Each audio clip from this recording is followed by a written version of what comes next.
by her experiences. Obviously, when she came out of Red River Gorge, she was probably a shy and hesitant person. She later became an extremely articulate person, and although I think this is partly natural, she really did have that sense of self-esteem and a feeling that she was as good as anybody, that Cecil Sharp talked about the Appalachian singers, that they looked you in the eye and they may have been modest, but they weren't subservient, and I don't think Lily May probably ever was. But I saw Lily May as a very traditional person. For one thing, she played tunes her father played or her brother played, like that old Christmas tune she played. That was her father's.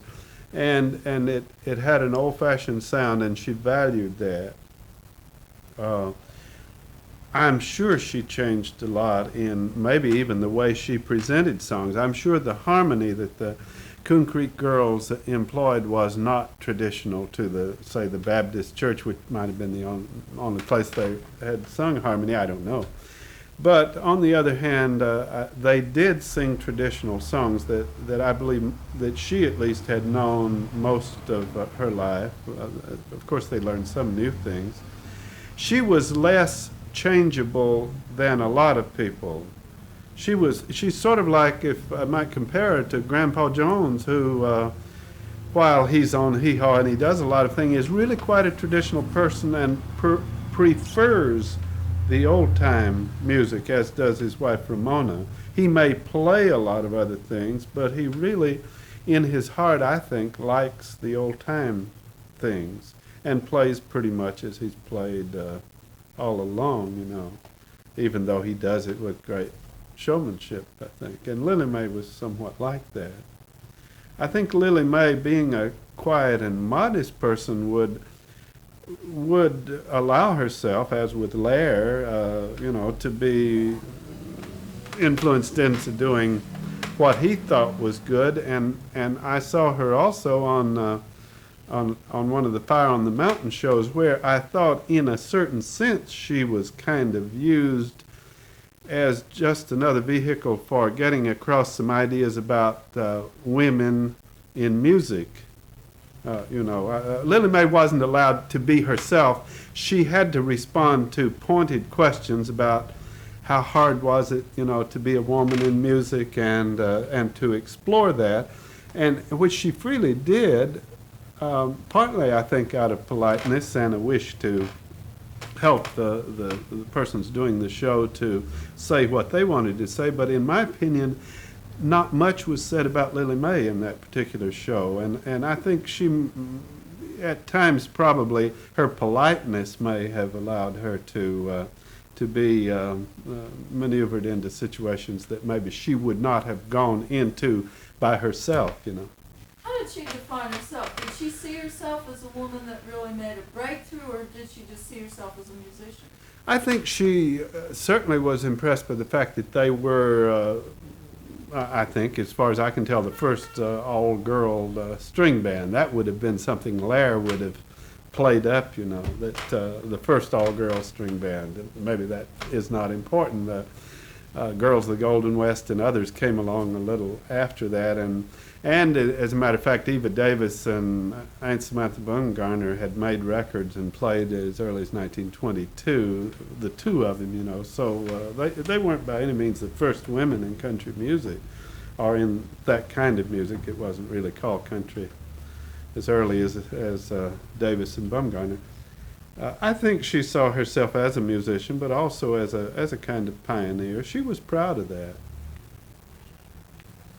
So when you talked about her being manipulated a little bit or used a little bit, was that, I saw that as probably her natural politeness, of wanting to be accommodating to people. I don't think she was the kind of assertive person who would have caused any kind of ruckus in saying, I don't want to do that. She would have probably gone ahead and tried to be reasonably accommodating, I think. What kind of things don't you think she would have wanted to do? I mean, what would have Well, I don't think she would have sung music other than her own repertory in a way, or music that she had worked up or had come to some agreement with. I never heard her sing any like a popular country song or anything. I don't think she would have done that.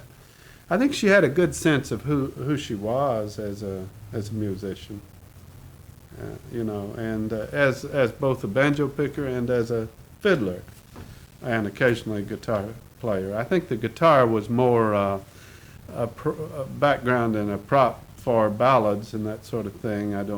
She was, you know, good enough on the guitar, but when she played the banjo or the fiddle, you could tell that, you know, she had a real respect for these instruments, and she had learned to play them well. She was good at them and played them with what they say great authority, you know. Was that unusual for a mountain woman to play an instrument? I think it was in a way. She had, yes, I think so. Culturally unusual.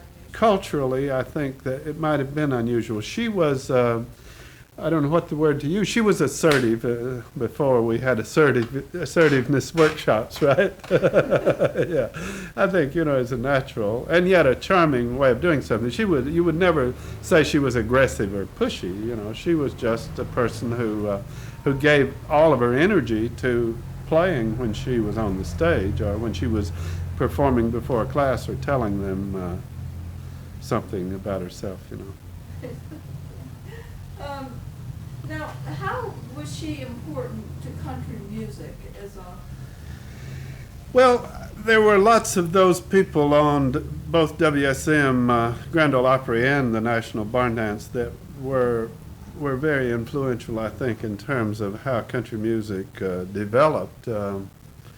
Harmony, for example, and group singing, those three girls who started out had, I would say that was a pioneering sound, just like Carl and Hardy, who were on the same show doing their tight harmonies, you know, singing more or less the same kinds of songs.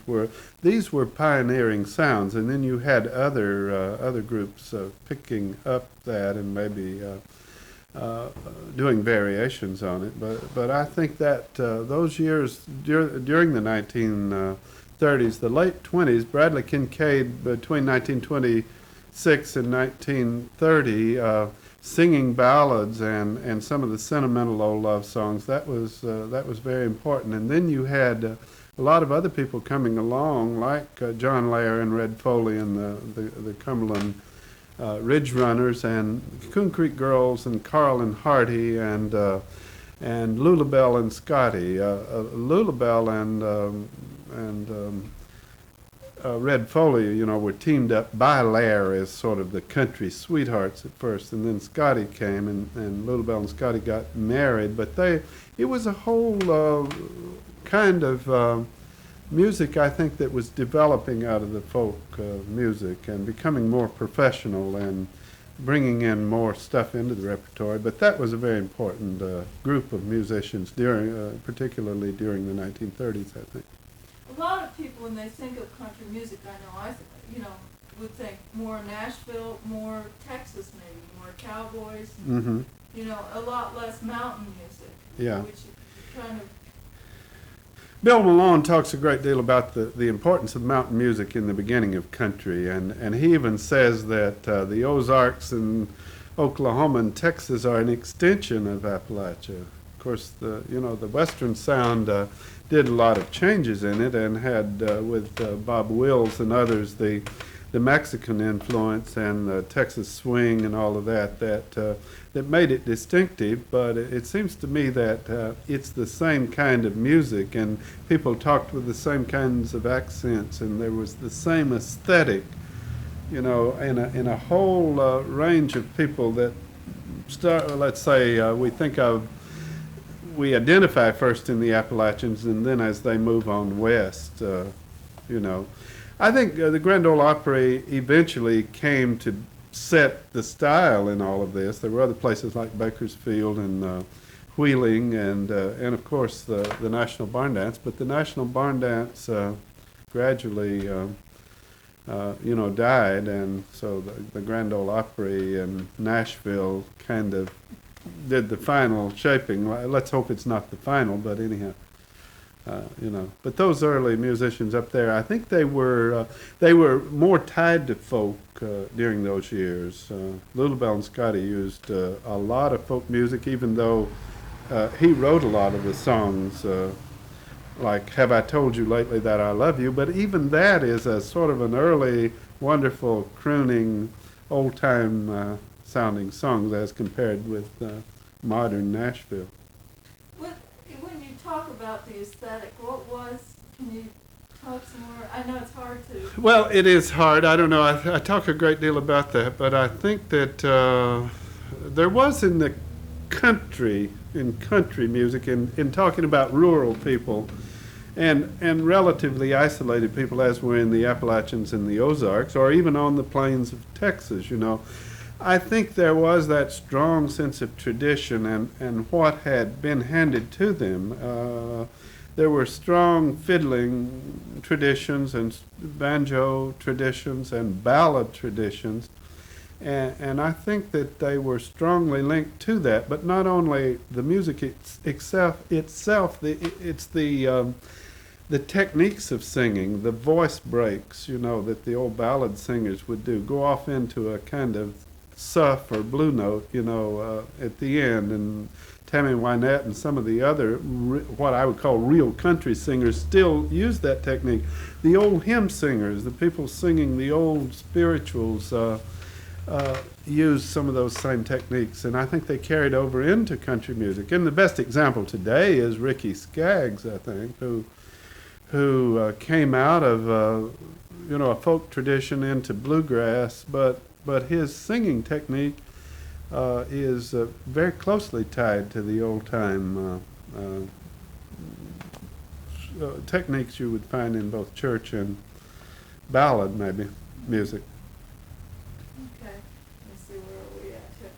Okay, when Lily May went up to New York, and there's that whole story with Woody Guthrie. Mm-hmm.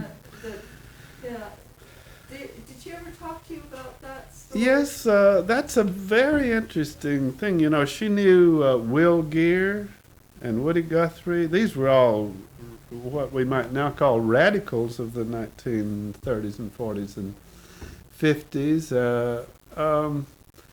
She got along perfectly well with him, I think, partially because I think mountain conservatism is as radical as it is reactionary. There's a lot of radicalism in the mountains, I think, and in the way people think about the establishment and authority and all of that comes out of our special history, I think, of a great deal of unrest over religious matters as well as economic.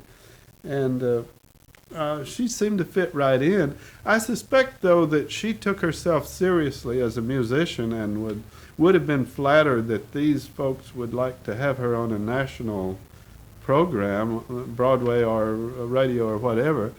And she recognized they were important people, I think, and she probably saw this as an opportunity to be more of a national figure. I think Lily May was very bright, and she would have known that Will Geer and Woody Guthrie were, important souls in the world. What?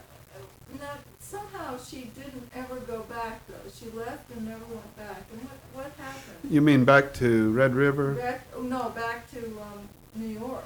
Well, I don't know. Maybe the opportunity wasn't there. Maybe she wasn't. Maybe she didn't like it as well as she thought. I imagine living in New York and doing a nightly show wasn't probably what she wanted. I just don't know. I never heard her talk about that. I would imagine that was one of those things that came along once in a lifetime, and she might not have had other offers of the same sort. So then she came back to Lexington. Well, she lived here in Berea and raised a family, for many years. She has grown children, of course. All of them are musicians, have played in bands and so forth. J.P. is the most is the best known one with Exile. But they lived here, and she raised a family. And then she and her husband, Glenn Pennington, separated, and she moved to Lexington. I'm not sure what that date was, but relatively recently. Did you ever talk to her about going back to the Red River Gorge and the whole thing with the Paint Creek Dam and all of that? No, I never talked with her about that. Let's see, where am I at? There was a review that I read about her music where she was described as quaint and she was criticized up in New York. They thought of her as being quaint, which Well, I think that's ignorance. That is a sophisticated person trying to second guess something or other, and not recognizing genuineness when they see it, I would think. They may have had a reason for this, and maybe they were just talking about her long dress. I don't know. But I didn't find anything quaint about her or anything that was not authentic, in a certain sense. Maybe the dress wasn't. She never wore that dress. It was, but lots of people dress up for special occasions, and all the Nashville crowd do, and a lot of the folk people I know will put on certain things, boots and hat or something, to give their performance. But I don't think that, I wouldn't agree with that. Anything I've ever seen of Lily May I thought was genuine. There was no pretense whatever about her, in my opinion.